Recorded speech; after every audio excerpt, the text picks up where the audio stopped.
Alors, bonjour à tous. Aujourd'hui, nous continuons notre lecture du catéchisme de l'Église catholique et nous en sommes rendus à la question numéro 189 du compendium qui est: comment les fidèles laïcs participent-ils à la fonction sacerdotale du Christ?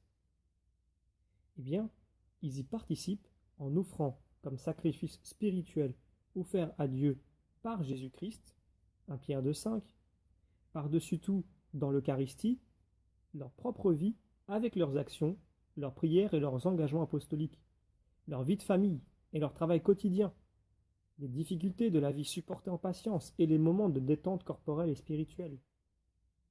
De cette manière, les laïcs qui s'engagent pour le Christ et qui sont consacrés par l'Esprit Saint offrent eux aussi à Dieu le monde lui-même.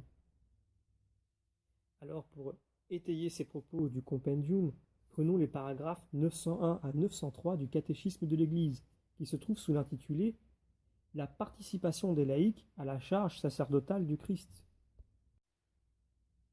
Donc les laïcs, en vertu de leur consécration au Christ et de l'onction de l'Esprit Saint, reçoivent la vocation admirable et les moyens qui permettent à l'Esprit de produire en eux des fruits toujours plus abondants.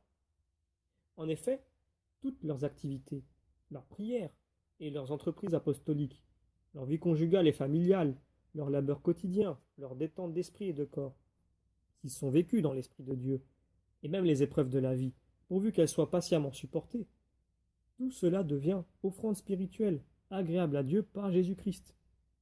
Et dans la célébration eucharistique, ces offrandes rejoignent l'oblation du corps du Seigneur pour être offertes en toute piété au Père. C'est ainsi que les laïcs consacrent à Dieu le monde lui-même, rendant partout à Dieu dans la sainteté de leur vie un culte d'adoration. De façon particulière, les parents participent de la charge de sanctification, lorsqu'ils mènent une vie conjugale selon l'esprit chrétien et procurent à leurs enfants une éducation chrétienne. Les laïcs, s'ils ont les qualités requises, peuvent être admis de manière stable au ministère de lecteurs et d'acolytes. Là où le besoin de l'Église demande, par défaut de ministres, les laïcs peuvent aussi, même s'ils ne sont ni lecteurs ni acolytes, suppléer à certaines de leurs fonctions, à savoir exercer le ministère de la parole, présider les prières liturgiques, conférer le baptême et distribuer la Sainte Communion selon les dispositions du droit.